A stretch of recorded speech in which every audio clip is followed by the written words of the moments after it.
Sabes cuando estás acostado en una camilla, anestesiado, incapaz de moverte, pero escuchas cada palabra que no deberías escuchar. Yo escuché a mi propio hijo planeando enterrarme vivo. Y lo peor, fingí que no sabía nada. Mi nombre es Aldemaro Hernández. Tengo 68 años. Nací y me crié aquí en Guadalajara, Jalisco, en una época en que la palabra de un hombre valía más que papel firmado. Pasé toda la vida con las manos en la masa, literalmente. Fui contratista, maestro de obras, constructor. Levanté casas, edificios, bodegas. Levanté una familia también, o al menos yo pensaba que la había levantado. Hoy miro hacia atrás y veo que construí muchas cosas sólidas en esta vida. Paredes de ladrillo que durarán generaciones, pero también veo grietas que no quise ver. Grietas en el carácter de mi único hijo, Gael. Grietas que empezaron pequeñas, casi invisibles, y que cubrí con un repello de disculpas y pintura de esperanza. Trabajé desde los 14 años de edad. Comencé como chalán, cargando sacos de cemento al hombro bajo el sol ardiente del verano tapatío. Aprendí el oficio con la columna encorvada y las manos callosas. No tenía estudio formal, pero tenía algo que hoy parece estar en falta: honor, honestidad, respeto por el sudor ajeno. Cuando me casé con mi difunta esposa, Esperanza, yo tenía 22 años y ella 20. Ella era maestra de primaria de esas antiguas que enseñaban con regla en la mano y cariño en el corazón. Vivía en una casa sencilla que renté en la zona norte de la ciudad. Recuerdo el olor de pintura fresca cuando pinté ese lugar completo para recibirla como esposa. Azul clarito en las paredes, porque le gustaba el cielo. Construimos nuestra vida ladrillo por ladrillo, peso por peso. Esperanza daba clases en la mañana y en la tarde. Yo trabajaba de sol a sol. Los fines de semana yo hacía trabajitos, reparaciones, cualquier cosa para juntar un peso extra. Soñábamos con una casa propia, con un pedacito de tierra que fuera nuestro de verdad. Y lo conseguimos. Después de 8 años juntando cada moneda, compramos un terreno en la colonia Areal y yo mismo levanté nuestra casa. Cada pared de esa casa tiene mi sudor. Cada piso tiene la marca de mi espalda adolorida. Pero cuando quedó lista y vi a Esperanza entrando por primera vez, llorando de felicidad, valió cada ampolla en las manos. Gael nació cuando yo tenía 31 años. Esperanza quedó embarazada después de años intentando. Él fue nuestro milagro, como ella decía, nuestro único hijo. Y tal vez ese fue el error, tratarlo como si fuera hecho de cristal, cuando debería ser hecho de barro cocido, resistente, moldeado con firmeza. Antes de continuar mi historia, déjame hacer una petición aquí. Si te está gustando escucharme, dale like ahí abajo y suscríbete al canal BOZ de los abuelos. Deja en los comentarios desde dónde me estás viendo y qué hora es ahí en tu ciudad. Todos los días hay historia nueva aquí. Historias de gente como tú y yo, que ya hemos visto muchas cosas en esta vida. Esto ayuda mucho al canal a crecer y a seguir trayendo estas historias. Gracias de corazón. Bueno, volviendo, Esperanza se fue hace 4 años. Fue todo muy rápido, un derrame cerebral fulminante, sin aviso, sin oportunidad de despedida. Estaba arreglando el jardín una tarde de otoño. Se desmayó en medio de las azaleas que tanto cuidaba. Cuando llegué del trabajo, los vecinos ya habían llamado la ambulancia. Murió en el camino al hospital. Ni siquiera pude decirle adiós. Me quedé perdido, completamente perdido. La casa quedó demasiado vacía, demasiado silenciosa. Y fue ahí que Gael empezó a aparecer más. En ese entonces pensé que era preocupación de hijo, ¿sabes? Cuidado por el papá que se quedó solo. Hoy sé que era otra cosa. Estaba olfateando la oportunidad, pero eso lo fui a entender esa mañana en el hospital, acostado en la camilla, incapaz de moverme, escuchando al médico entregar un sobre a mi hijo. Un sobre que cambiaría todo. Déjame contarte bien de dónde vengo para que entiendas qué tan doloroso fue llegar donde llegué. Nací en 1956, en un tiempo bien diferente de hoy. Mi papá, Rodolfo Hernández era herrero. Trabajaba en un taller pequeño ahí cerca de la estación del tren de Guadalajara. Mi mamá Carmen lavaba ropa para afuera. Vivíamos en una casita de adobe en la colonia Princesa, 4 cuartos pequeños donde vivían 7 personas. Mis papás, yo, mis 4 hermanos y mi abuela paterna. No había lujo, no había sobra, pero había dignidad. Mi papá se levantaba a las 5 de la mañana, encendía el fuego de la fragua y pasaba todo el día martillando hierro incandescente. Regresaba a casa con las manos negras de hollín y la espalda quebrada, pero siempre traía algo, un bolillo, una fruta, a veces solo una sonrisa cansada. Mi mamá tenía manos que parecían lija de tanto tallar ropa en los lavaderos de las señoras del centro.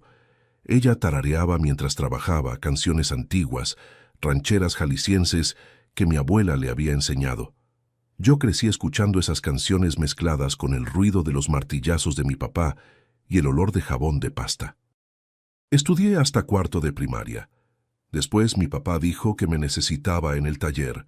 Yo tenía 14 años, era 1970. Comencé ayudándolo, soplando el fuelle de la fragua, organizando herramientas, pero pronto vi que eso no era para mí. No por lo duro del trabajo, sino porque me gustaba ver las cosas tomando forma de otra manera. Un día, pasando por la calle, vi a unos hombres construyendo una casa. Me quedé parado ahí viendo cómo levantaban las paredes, encajaban las vigas, nivelaban el piso. Había una belleza en eso, una matemática que no sabía explicar pero que entendía. Era como música pero hecha de ladrillos y mezcla. Le pedí al maestro de obras una oportunidad. Se rió en mi cara. Yo era flaquito, tenía brazos flacos, no inspiraba confianza, pero insistí. Le dije que trabajaría gratis por una semana. Si no servía, me correría. Aceptó. Cargué sacos de cemento que pesaban más que yo. Subí y bajé escaleras con botes de mezcla en la cabeza. Me corté las manos con alambre. Me raspé las rodillas en la piedra, pero no me quejé. No paré. Al final de la semana, el maestro me llamó. «Chamaco, tienes maña. Regresa el lunes, pero ahora te pago». Así fue como me volví chalán de albañil. Ganaba una miseria, pero para mí era una fortuna. Entregaba la mitad a mi papá, guardaba un poco y el resto lo gastaba en material para estudiar el oficio. Compré libros usados sobre construcción, cuadernos donde dibujaba proyectos que veía en las obras. Los años fueron pasando. Aprendí a asentar ladrillo, a hacer mezcla en la medida correcta, a leer un plano. A los 20 años ya era oficial. A los 25, maestro de obras. A los 30 tenía mi propia pequeña constructora. No era nada grande, no, yo y 3, 4 hombres más. Hacíamos remodelaciones, ampliaciones, construíamos casas pequeñas para gente sencilla como yo, pero era mío, mi negocio, mi sudor, mi nombre, y fue en una de esas obras que conocí a Esperanza. Ella era sobrina del dueño de la casa que yo estaba remodelando. Fue a llevarle almuerzo a su tío y me vio ahí, sucio de cemento, con la cara quemada de sol. Usaba un vestido floreado y tenía una sonrisa que iluminaba cualquier obra. Empezamos a platicar.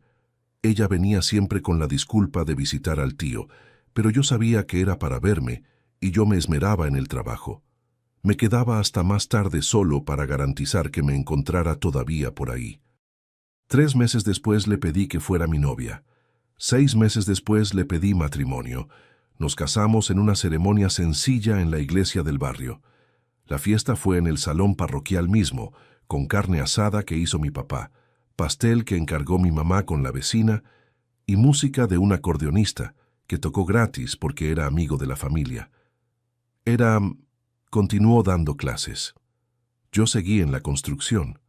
Vivíamos de renta, pero cada mes guardábamos una parte. Ella anotaba todo en un cuadernito verde que guardaba en el cajón de la cocina. Nuestro futuro, le decía a ese cuadernito. Y nuestro futuro llegó. Después de años compramos el terreno. Diseñé el plano de la casa yo solo. Cada cuarto, cada ventana, cada detalle pensado para ella. Quería que fuera perfecta. Levanté esa casa en las horas libres, los fines de semana, los días festivos. Mis amigos albañiles me ayudaban. Hacíamos carne asada en medio de la obra, tomábamos café, reíamos, trabajábamos. Se tardó casi 2 años en quedar lista, pero cuando estuvo, parecía un palacio. Tenía 3 recámaras, sala grande, cocina con azulejos blancos que Esperanza escogió, un patio enorme donde ella quería plantar un jardín. Y fue lo que hizo. Plantó rosas, jazmines, hortensias. Ese patio se volvió su refugio. Gael nació 2 años después. Esperanza tenía 33 años, yo 31. El embarazo fue difícil. Tuvo presión alta, hinchazón. El doctor recomendó reposo. Tuvo que dejar de dar clases los últimos meses. Yo trabajaba el doble para compensar. Cuando nació, yo estaba en la obra. Recibí un recado de que había entrado en trabajo de parto. Dejé todo, tomé un taxi, llegué corriendo al hospital. Ya había nacido, un niño sano, lleno de cabello negro, gritando con fuerza. Lo cargué en brazos y le prometí: «Hijo, nunca vas a pasar lo que yo pasé. Vas a tener estudio, vas a tener oportunidades, vas a ser alguien en la vida». Y cumplí hasta de más. Gael siempre tuvo todo: tenis de marca, cuadernos nuevos, libros, juguetes. Cuando los otros niños iban a la escuela en camión, yo lo llevaba en carro. Cuando necesitaba algo para la escuela, nunca escuchaba que no. Esperanza me advertía a veces: «Aldemaro, estás consintiendo mucho a ese niño. Necesita aprender el valor de las cosas». Pero yo no escuchaba. Pensaba que era amor. Pensaba que estaba siendo un buen papá. Después de todo, le estaba dando todo lo que nunca tuve. Se graduó de la preparatoria con calificaciones medianas. Quería estudiar administración. Yo pagué universidad privada, colegiaturas que dolían en el bolsillo, pero las pagaba. Vendí mi carro viejo para ayudar con los gastos del primer año. Se graduó a los 24 años. Empezó a trabajar en una empresa pequeña de consultoría. Decía que el sueldo era bajo, que necesitaba apoyo mientras se establecía. Lo apoyé, pagué renta de departamento para él por 2 años. Después, dijo que quería poner una empresa propia, necesitaba capital inicial. Yo tenía algunos inmuebles que había comprado a lo largo de los años con las ganancias de las obras. Vendí uno de ellos y le di el dinero. La empresa duró meses. Dijo que el mercado estaba difícil, que había tenido mala suerte, que lo intentaría de nuevo. Y yo le creí. Cuando Esperanza murió, Gael apareció más. Se quedaba en casa cuidándome. Se ofreció a administrar las rentas de los inmuebles que tenía. Dijo que yo estaba viejo, que podía olvidar cosas, que él organizaría todo. Lo dejé. Empezó a pagar las cuentas de la casa por computadora. Dijo que era más práctico. Le creí. Pequeñas cantidades empezaron a desaparecer. $9 aquí, 18 allá. Yo pensaba que había gastado y se me había olvidado. Después de todo, estaba de luto, confundido, solo. Gael empezó a insistir en que necesitaba relajarme, que había trabajado demasiado toda la vida, que debería dejar de aceptar obras, que él me cuidaría. Y ahí vino la conversación de la vasectomía. «Papá, usted todavía es activo, pero imagínese si embaraza a alguna mujer por ahí. Se complica muchísimo. Hágase de una vez una vasectomía, resuelve eso para siempre». Me pareció extraño, pero insistió tanto, que acepté para evitar discusión, para evitar que pensara que estaba necio. Programé la cirugía. Él me llevó al hospital.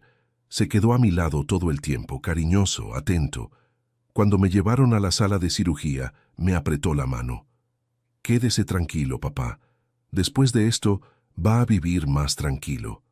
No sabía qué tan cierta era esa frase, pero de una manera que jamás podría imaginar. Los meses antes de la vasectomía ya venían raros. Yo solo no había juntado las piezas todavía. Todo empezó sutilmente, unos 6 meses después de que murió Esperanza. Gael aparecía en casa con frecuencia, traía comida. Decía que no me estaba alimentando bien. Se ponía a trabajar en la computadora, organizando mis cosas. Se ofreció a cuidar los pagos de las rentas que yo recibía de 3 inmuebles que había comprado a lo largo de los años. Papá, déjeme facilitarle la vida. Ya trabajó demasiado. Ahora es hora de descansar. Parecía cariño, parecía preocupación de hijo.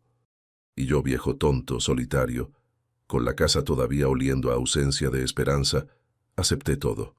Instaló unas aplicaciones en mi celular. Dijo que era para que pudiera ver los extractos del banco más fácil. Registró su huella por seguridad. Cambió algunas contraseñas por contraseñas más fuertes. Anotó todo en un cuadernito que él guardaba. Así no se le olvida, papá. Está todo anotado aquí. Empecé a notar que el dinero que entraba no cuadraba con lo que debería entrar. Las rentas eran de 456, 548 cada una, pero cuando revisaba la cuenta solo había caído 365, 401 dólares.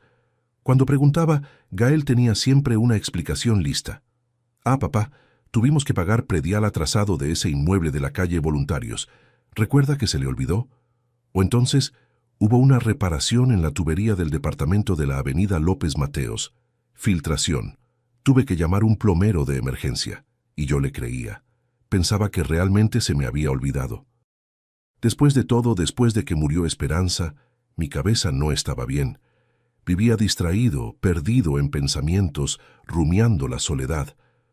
Hubo un día que quise sacar dinero del cajero para pagar el súper. La máquina dijo que mi saldo era insuficiente. No entendía. Le marqué a Gael. Papá, usted gastó la semana pasada en esa carne asada con los amigos, ¿recuerda? Le transferí dinero a su cuenta ahorita. Ya debe haber caído. Solo que yo no había hecho ninguna carne asada. Pero me dio pena insistir. Parecer que estaba perdiendo la cabeza. Las visitas de él se fueron volviendo más estratégicas. Llegaba cuando yo estaba cansado. Al final del día traía unos papeles para que firmara. Es solo autorización para renovar el contrato de renta, papá. Papeleo. Yo firmaba sin leer. Confiaba en él. Un día, mi amigo Eleazar, que había sido socio mío en algunas obras, vino a visitarme. Estábamos tomando café en el patio cuando comentó: Aldemaro, vi a tu hijo ayer. Estaba en un carro nuevo, una SUV blanca de esas caras. Le está yendo bien al muchacho, ¿eh? Mi sangre se enfrió. Gael manejaba un carro viejo. Al menos eso era lo que yo sabía. Debe haber rentado para algún cliente, respondí, pero la voz me salió insegura. Eleazar notó mi incomodidad y cambió de tema, pero eso se me quedó martillando en la cabeza. ¿De dónde había sacado Gael dinero para un carro de esos?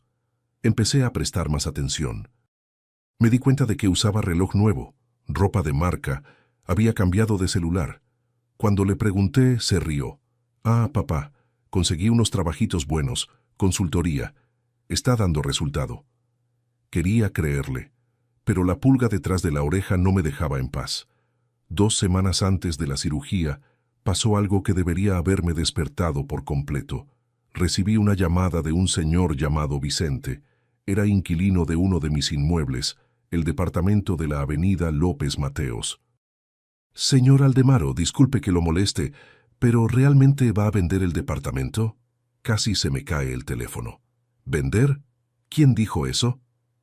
Su hijo vino aquí la semana pasada diciendo que usted está vendiendo todo. Nos pidió que nos saliéramos para fin de mes. Dijo que ya hay comprador. Mi mano empezó a temblar.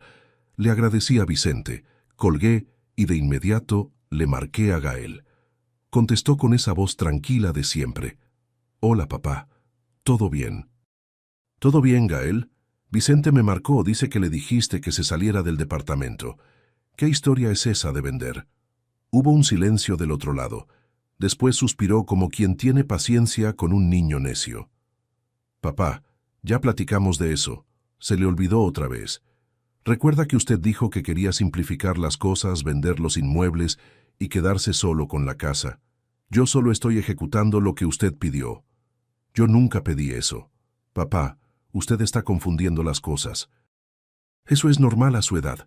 Por eso yo estoy cuidando para que no haya problemas. La forma como habló no fue grosera. Fue peor. Fue condescendiente. Como si yo fuera un niño. Como si realmente estuviera perdiendo la razón. Colgué el teléfono temblando. Fui al cuarto. Abrí el cajón donde guardaba documentos. Busqué la escritura del departamento, no la encontré. Busqué las otras, tampoco estaban. Le volví a marcar a Gael. ¿Dónde están las escrituras de los inmuebles? Conmigo, papá. Guardadas en seguridad. Usted andaba dejando todo tirado, ¿recuerda? Se pueden perder, conmigo están más seguras. En ese momento, algo se rompió dentro de mí. No era solo desconfianza, era certeza. Mi hijo me estaba robando, y peor, me estaba haciendo dudar de mí mismo. Pero antes de que pudiera reaccionar, vino con la historia de la vasectomía. Llegó una tarde, se sentó conmigo en la mesa de la cocina y me dijo con toda seriedad: «Papá, necesito platicarle algo serio. Usted todavía es activo, ¿verdad? Tiene vida íntima». Me apenó. No era tema que platicara con el hijo. «Eso no es de tu incumbencia, Gael». «Pero sí es, papá. Imagínese si usted embaraza a alguna mujer por ahí a su edad. Eso lo complica todo. Legalmente, financieramente, emocionalmente. Usted necesita hacerse una vasectomía. Resuelve de una vez». Me pareció absurdo. Dije que no quería, pero insistió. Días seguidos, argumentos sobre salud, sobre responsabilidad, sobre prevención. Hasta que, cansado de discutir, cedí. Está bueno, lo hago, pero ya no me estés molestando». Sonrió. Esa sonrisa que ahora, viendo hacia atrás, veo que era triunfo. «Voy a programar todo para usted, papá. Déjemelo a mí». Programó para de ahí 2 semanas en un hospital privado. Pagó todo por adelantado, dijo que era regalo suyo. El día de la cirugía, desperté temprano con una opresión en el pecho. No era miedo a la cirugía, era otra cosa, una sensación mala que no podía nombrar. Gael me recogió en casa. Estaba de buen humor. Platicaba de fútbol, del tiempo, de tonterías. Yo estaba callado. Llegamos al hospital a las 7 de la mañana. Me hice los exámenes preoperatorios. Me puse esa ropa ridícula de hospital. Gael se quedó a mi lado todo el tiempo. Cuando me llevaron a la sala de cirugía me apretó la mano. «En un ratito pasa, papá. Después de esto va a vivir más tranquilo». Me acosté en la camilla. Las luces del techo eran muy fuertes. Vino el anestesiólogo. Me explicó el procedimiento. Dijo que era anestesia local con sedación ligera, que estaría relajado, pero no totalmente inconsciente. Empezaron a aplicar la anestesia. Sentí mis piernas adormecerse, mi cuerpo pesado. Mis párpados cayeron, pero mi mente no se apagó completamente. Escuchaba, sentía, pero no podía moverme. No podía abrir bien los ojos. Era como estar atrapado dentro de mi propio cuerpo. Escuché el ruido de instrumentos metálicos, la voz del médico dando instrucciones a la enfermera, el pitido de los aparatos, y entonces escuché algo que me heló la sangre. La voz del médico baja y apresurada, casi susurrada. «Enfermera, necesito que entregue este sobre al hijo del paciente discretamente. No deje que él vea». El médico no dijo esposa, no dijo familiar, dijo hijo, específicamente. Mi corazón se disparó. Sentí el pitido del monitor acelerarse. La enfermera dudó. Escuché su voz también baja. «Doctor, ¿él todavía está consciente? ¿El monitor?» «No, ya está fuera. Es solo reacción automática». Continué. Forcé cada músculo de mi cuerpo para moverme, para abrir los ojos, para gritar, pero no podía. Era como estar enterrado vivo. El tiempo se arrastró, cada segundo era una eternidad. Escuchaba los sonidos de la cirugía, pero mi mente estaba en pánico. ¿Qué era ese sobre? ¿Por qué el médico le estaba entregando algo a Gael a escondidas? Cuando terminaron me llevaron a la sala de recuperación. Fingí que estaba completamente inconsciente. Mantuve los ojos cerrados, el cuerpo flojo. Escuché pasos. La voz de Gael. «Doctor, ¿cómo salió?» «Todo bien, sin complicaciones. Va a despertar en unos minutos». «Gracias, doctor». Hubo una pausa. Después la voz del médico aún más baja. «Enfermera, entregue». Escuché el sonido de papel. Un sobre abriéndose. Gael no preguntó nada, no se asustó, no dijo: «¿Qué es esto?». Silencio. Y entonces escuché un sonido que nunca voy a olvidar. Mi hijo se rió bajito, una risita ahogada, contenida, pero inconfundible. No era alivio, era satisfacción, era victoria. Me quedé ahí inmóvil con los ojos cerrados, sintiendo mi corazón partirse a la mitad. ¿Cuánto tiempo pasó? No sé. Eventualmente fingí que estaba despertando. Gemí, moví la cabeza. «Papá, ¿está despertando?» Abrí los ojos despacio. Gael estaba al lado de la camilla sonriendo, cariñoso. «¿Cómo se siente?» «Mareado», murmuré. «Normal. La anestesia ya va a pasar». Miré alrededor. No vi sobre. Nada. «¿Está todo bien, hijo?» Asintió tranquilo. «Todo perfecto, papá. Todo bien». Me llevaron de regreso a casa unas horas después. Gael manejaba en silencio. Yo también. En casa me ayudó a acostarme en el sillón. Trajo agua, puso las medicinas en la mesita. «Voy a bañarme rapidito, papá. Cualquier cosa me grita». Cuando escuché la regadera abrirse, me levanté con dificultad. Mi cuerpo dolía, pero el dolor físico era nada comparado con la desesperación que sentía. Fui a la cocina y ahí estaba, sobre la mesa, el sobre. Lo había dejado ahí abierto, sin preocupación, tan seguro de que yo nunca descubriría. Mis manos temblaban cuando lo tomé. Adentro había 3 documentos. Leí cada uno con el corazón en la boca. El primero, un dictamen médico falso, firmado por un psiquiatra que yo nunca había visto en la vida. Decía que yo presentaba pérdida cognitiva progresiva, confusión mental compatible con demencia senil inicial, incapacidad de administrar bienes y tomar decisiones financieras complejas. El segundo, un reporte complementario, describía episodios de olvido grave, desorientación temporal, necesidad de tutela. El tercero, una autorización de representación legal, nombrándome como interdicto y nombrando a Gael como mi curador legal, con derecho a administrar todos mis bienes, vender, comprar, decidir. Y al final, una firma parecida a la mía, pero no era mía. Había falsificado. Todo estaba ahí, el plan completo perfectamente elaborado. La vasectomía nunca fue sobre prevención, fue sobre crear un escenario, un ambiente médico, una justificativa para que yo estuviera sedado, una oportunidad para que el médico claramente comprado entregara documentos falsos. Si algo me pasaba, un accidente, una enfermedad, hasta muerte natural, Gael ya tendría todo listo, documentos legales, firmados, sellados, mis inmuebles, mi casa, mi pensión, todo de él legalmente, y yo sería apenas un viejo senil. Escuché la regadera cerrarse. Puse los documentos de vuelta en el sobre. Lo dejé en la mesa, regresé al sillón. Cuando Gael salió del baño, pasé por él con la cabeza baja. «Voy a dormir un poco», murmuré. «Descanse, papá». Cerré la puerta del cuarto, me senté en la cama y en ese momento, solo, en silencio, finalmente entendí todo. Los meses de manipulación, el control de las finanzas, el aislamiento, las semillas de duda plantadas en mi cabeza, todo planeado, todo calculado.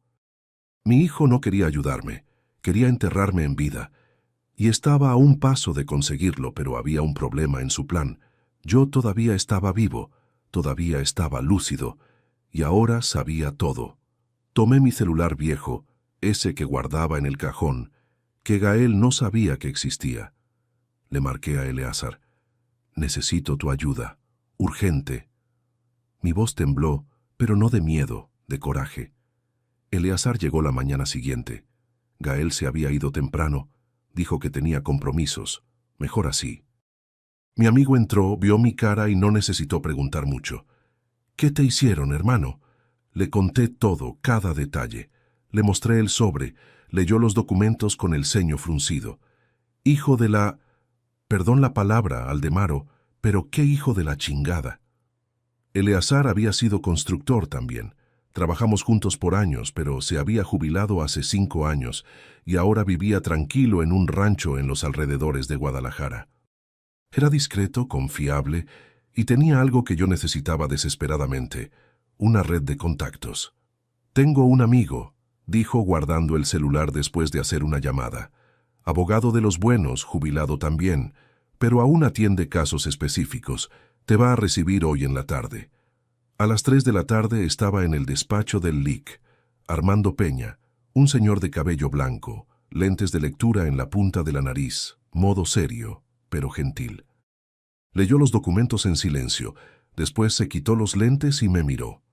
Señor Aldemaro, esto de aquí es delito.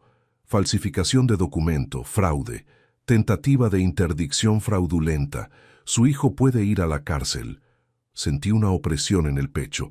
Aún después de todo, escuchar eso dolía. ¿Usted puede probar que esa firma no es suya? Tengo documentos antiguos, firmas verdaderas. Perfecto. ¿Conoce al médico que firmó este dictamen falso?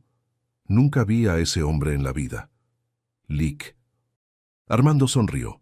No era una sonrisa alegre, era estratégica. Entonces tenemos trabajo por delante, pero tengo algo que le va a ayudar más que cualquier documento. Se levantó y fue a un archivero. Sacó una carpeta vieja. Yo fui juez de distrito por 30 años, Aldemaro. Me jubilé hace 10, pero mantengo amistades. Y una de esas amistades es con el actual director del hospital donde se hizo la cirugía. Mi corazón se aceleró. El director. Eso. Doctor Enrique López. Hombre serio. Íntegro. Si llegamos con él con estas evidencias, va a abrir investigación interna. Y más. Los hospitales tienen cámaras de seguridad, grabaciones, registros de todo. Por primera vez en días, sentí una puntita de esperanza. Pero Lic. Armando levantó la mano. Pero necesitamos más. Necesito que me autorice a hacer unas verificaciones. Voy a necesitar poder para acceder a sus extractos bancarios, sus registros de inmuebles. Voy a escarbar todo lo que su hijo tocó. Firmé el poder ahí mismo. En los 3 días siguientes fingí normalidad. Gael aparecía, traía comida, preguntaba cómo estaba. Yo respondía que estaba bien, débil, adolorido, pero bien. Él se relajó, bajó la guardia. Mientras tanto, Lic. Armando trabajaba. Descubrió que Gael había hecho un poder falso, firmado por mí, dándole poderes totales sobre mis bienes. Había abierto una cuenta bancaria mancomunada conmigo, sin que yo supiera, y transfería dinero poco a poco. Había vendido uno de mis inmuebles, se embolsó $73,000. Con ese dinero compró el carro, el reloj, la ropa. Pero lo peor, había dado enganche en la venta de otro inmueble. Ya había comprador. La escritura estaba programada para de ahí 2 semanas. Lic. Armando también consiguió las grabaciones del hospital. Me citó en su despacho una tarde, puso una USB en la computadora. Prepárese, no va a ser fácil de ver. Le dio play. Eran imágenes de la sala de recuperación. Yo acostado en la camilla, Gael entrando, el médico acercándose, la enfermera entregando el sobre, Gael abriendo, leyendo, y entonces la sonrisa. Pequeña, contenida, pero visible. Congelé la imagen en esa sonrisa. Me dieron ganas de vomitar. Ese médico, dijo Lic. Armando, es un tal doctor Vicente Ramos. Particular, tiene clínica propia. Ya fue demandado 2 veces por mala conducta, nada comprobado, pero tiene fama de aceptar arreglos. Gael le pagó seguramente, y vamos a probarlo. Lic. Armando contactó a un conocido suyo en la policía estatal, un comandante llamado Jardel Reyes, hombre serio de bigote grisáceo. Reunimos todo, documentos falsos, extractos bancarios, grabaciones del hospital, comprobantes de las ventas fraudulentas. El comandante analizó todo con calma. Tenemos material suficiente para abrir investigación, pero necesito la denuncia formal. ¿Usted está seguro? Es su hijo. Respiré profundo. Estoy seguro. Ya no es mi hijo. Un hijo no hace esto. Al día siguiente, presenté la denuncia formal.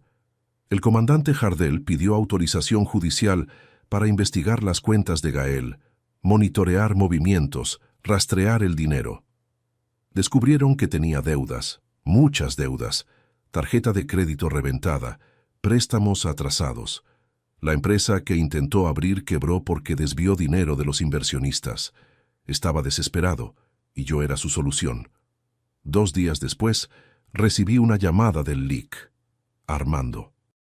Aldemaro, el comandante va a citar a su hijo para declarar mañana. Quería avisarle, va a explotar todo. ¡Que explote! Gael no sospechó nada. Llegó a la comandancia pensando que era sobre algún trámite.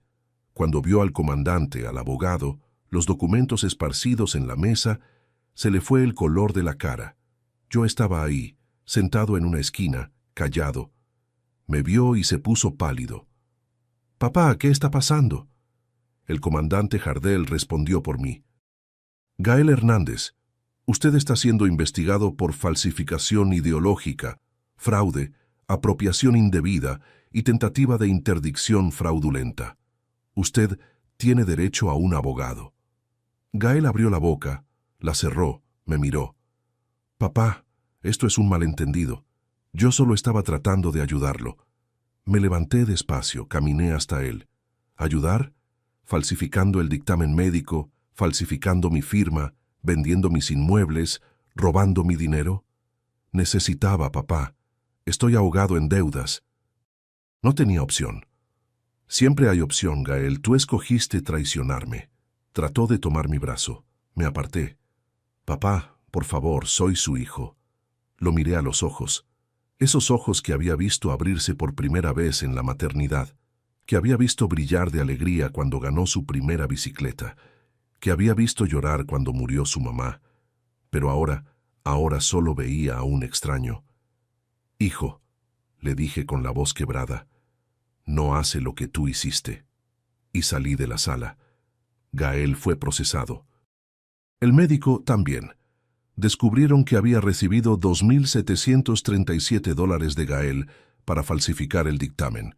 Las ventas fraudulentas fueron canceladas judicialmente. El dinero que Gael se había embolsado fue bloqueado. La mayoría ya se había gastado, pero lo que quedaba fue devuelto. La investigación se volvió proceso. Gael intentó llegar a un acuerdo. Quiso devolver todo a cambio de no ir preso. LIC. Armando me llamó. «Aldemaro, el Ministerio Público está ofreciendo acuerdo. Él devuelve lo que sobró. No toca más sus bienes y le dan pena alternativa sin prisión. ¿Qué opina?» Me quedé en silencio por mucho tiempo. «Quiero justicia, no venganza. Acepto el acuerdo, pero con una condición. Él nunca más se me acerca. Nunca más. Se lo comunicaré». El acuerdo se cerró. Gael devolvió los $36,500 que aún quedaban, perdió el carro, el reloj, todo. Le dieron pena de servicios comunitarios, libertad condicional por 3 años y una orden de restricción. No puede acercarse a mí, no puede llamarme, no puede buscarme. La última vez que lo vi fue en la audiencia final. Me miró desde el otro lado de la sala. No pidió disculpas, no lloró, solo me miró. Y yo lo miré de vuelta. Sin coraje, sin dolor, solo vacío, porque en ese momento enterré a mi hijo, no en una tumba, sino en el lugar donde siempre debería haber vivido, en mi corazón. Y en ese lugar ahora solo había silencio. Hoy, cuando miro hacia atrás, todavía duele. No voy a mentir. Hay heridas que no cicatrizan completamente. Dejan marca, dejan recuerdo, pero aprendí que dolor y sabiduría andan juntos. Una no viene sin la otra. Pasé meses quebrándome la cabeza, tratando de entender dónde fue que me equivoqué, dónde fue que fallé como papá. Repasé cada recuerdo, cada elección, cada momento de la crianza de Gael. ¿Será que lo consentí demasiado? ¿Será que le di todo en bandeja de plata y se me olvidó enseñarle el valor de las cosas? ¿Será que al tratar de ahorrarle a mi hijo el sufrimiento que yo pasé, acabé creando un hombre sin carácter? Platiqué mucho con LIC, Armando, sobre eso. Él, que había sido juez por 30 años, había visto de todo. Un día, tomando café en su despacho, me dijo algo que nunca voy a olvidar. «Aldemaro, tú puedes plantar la semilla, regar, cuidar, dar sol, pero no controlas si va a crecer derecha o torcida. A veces la tierra está contaminada, a veces el viento la tuerce Y a veces la semilla ya viene con defecto. No siempre es culpa del que planta. Eso me trajo un cierto alivio, no completo, pero suficiente para dejar de flagelarme todos los días. También entendí otra cosa importante. Yo confundí amor con permisividad. Pensé que ser buen papá era nunca decir que no, era dar todo, facilitar todo, resolver todo. Pero buen papá también es aquel que deja al hijo caerse, que deja que se raspe las rodillas, que enseña que en la vida uno se gana las cosas, no las recibe gratis. Y Esperanza trató de avisarme. Recuerdo que me decía años atrás, cuando Gael ya era adolescente, y yo le había comprado un videojuego carísimo que quería: Aldemaro, estás criando a un hombre que piensa que todo le cae del cielo. Eso va a cobrar un precio. Tenía razón, y el precio me lo cobró a mí, a él, a todos nosotros. Pero ¿saben qué es lo que más duele? No es la traición en sí, es la frialdad, el cálculo, la planeación. Él no actuó por impulso, por desesperación momentánea. Planeó meses, tal vez años, cada paso medido, cada mentira ensayada.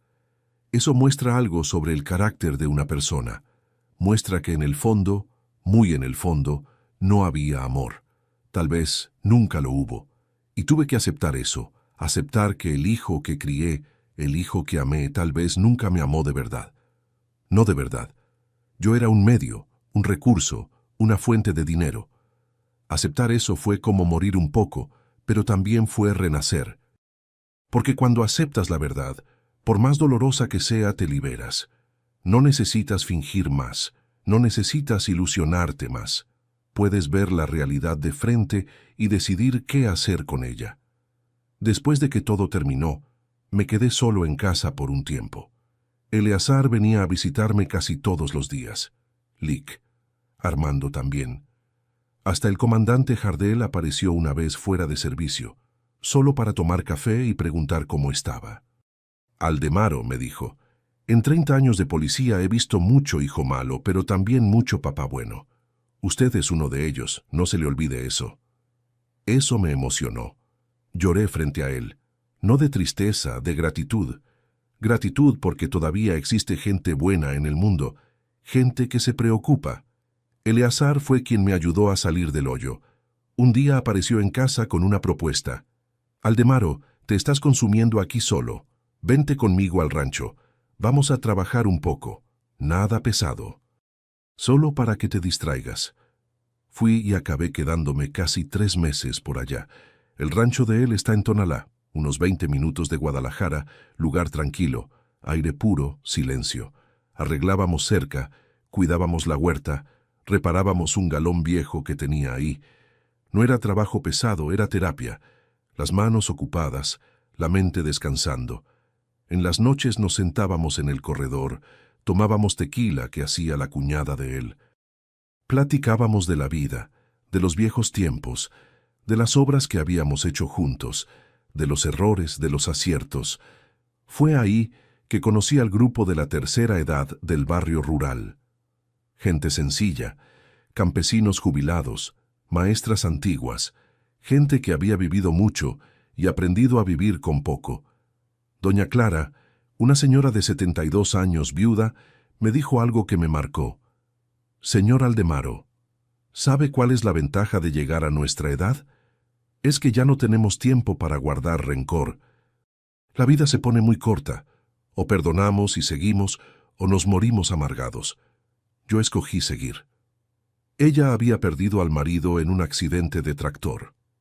Crió 4 hijos sola. Uno de ellos se volvió alcohólico y desapareció en el mundo. No sabía si estaba vivo o muerto, pero ella sonreía, cuidaba sus flores, ayudaba a los vecinos, vivía. Y pensé, si ella puede, yo también puedo. Volví a Guadalajara diferente, más ligero, no curado, pero en proceso de curación. Retomé algunas actividades. Volví a ir a la iglesia que frecuentaba con Esperanza. Entré a un grupo de viudos que se reúne todos los jueves. Platicamos, tomamos café, jugamos dominó. Parece poco, pero hace diferencia. También volví a trabajar, no en obras grandes, pero hago consultoría para amigos, ayudo en remodelaciones, doy opinión sobre proyectos. Es bueno sentir que todavía soy útil, que todavía sé hacer algo. Mis inmuebles siguen conmigo. Regularicé todo. Cambié todos los inquilinos. Ahora tengo un administrador de confianza recomendado por LIC, Armando, que cuida de las rentas. Recibo los valores directo en la cuenta sin intermediarios. Hice testamento, dejé todo claro, registrado en notaría. Cuando me muera, la mitad va para una institución de caridad que cuida a ancianos abandonados. La otra mitad se va a dividir entre los hijos de Eleazar, que siempre me trataron como tío. Gael no está en el testamento. Él hizo su elección, ahora vive con las consecuencias. Supe por terceros que se mudó a Ciudad de México. Trabaja como vendedor en una tienda. Vive en un departamento rentado pequeño, la vida sencilla que siempre despreció. Parte de mí siente lástima. Después de todo, fue mi hijo por 34 años. Pero la parte mayor, la parte racional, sabe que fue lo correcto. Sabe que si hubiera perdonado lo habría hecho otra vez y otra vez, hasta destruirme completamente. Hay gente que me pregunta si no siento nostalgia. Respondo sincero, siento nostalgia del niño que fue, del chamaco que jugaba en el patio, que me ayudaba en las obras pequeñas, que se reía de mis chistes malos. Pero el hombre en que se convirtió, ese no lo conozco, y no quiero conocerlo. Hoy mi vida es sencilla. Despierto temprano, tomo el café viendo salir el sol. Cuido del jardín que plantó Esperanza y que mantengo vivo. Voy a la panadería caminando. Platico con los vecinos, ayudo al que necesita. Los martes y jueves voy al rancho de Eleazar. Trabajamos un poco, comemos carne asada, reímos. Los miércoles tengo el grupo de la iglesia. Los sábados juego truco con unos amigos antiguos en el club social del barrio. Es una vida común, pero es una vida mía, honesta, transparente, sin traiciones escondidas, sin miedos. ¿Y saben qué aprendí con todo esto? Aprendí que patrimonio no es lo que acumulamos, es lo que construimos. Y no hablo de casas o edificios, hablo de relaciones, de confianza, de respeto. Aprendí que familia no es sangre, es elección. Eleazar es más hermano para mí que mucha gente que comparte mi apellido. Doña Clara y la gente del grupo de la tercera edad son más familia de lo que Gael jamás fue. Aprendí que envejecer no es perder la lucidez, es ganar claridad, ver las cosas como realmente son, sin ilusiones, sin máscaras. Y aprendí que nunca es tarde para empezar de nuevo. Tengo 68 años. No soy joven, pero tampoco estoy muerto. Todavía despierto todos los días. Todavía tengo salud. Todavía tengo propósito. Voy a vivir cada día que me quede con dignidad, con honor, como mi papá Rodolfo me enseñó, como Esperanza hubiera querido. Y si un día me muero, quiero morir en paz, sabiendo que hice lo correcto, que no me dejé destruir, que mantuve mi lucidez cuando trataron de convencerme de que estaba loco, porque al final de cuentas, eso es todo lo que tenemos, nuestra conciencia, nuestra verdad, nuestra historia. Y mi historia no terminó en esa camilla de hospital, escuchando a mi hijo reírse de mi desgracia. Continuó más fuerte, más sabia, más verdadera. Y va a continuar hasta el último día, porque escogí vivir y vivir de verdad. Gracias por escucharme hasta aquí. Fue bueno desahogarme contigo, contar esta historia que todavía pesa en el pecho, pero que ya no me tumba más. Si esta historia te tocó de alguna forma, si te hizo pensar, reflexionar o hasta te alertó sobre algo, dale like ahí abajo y suscríbete al canal Voces de los Abuelos. Quien vio hasta el final, comenta ahí abajo la palabra lucidez.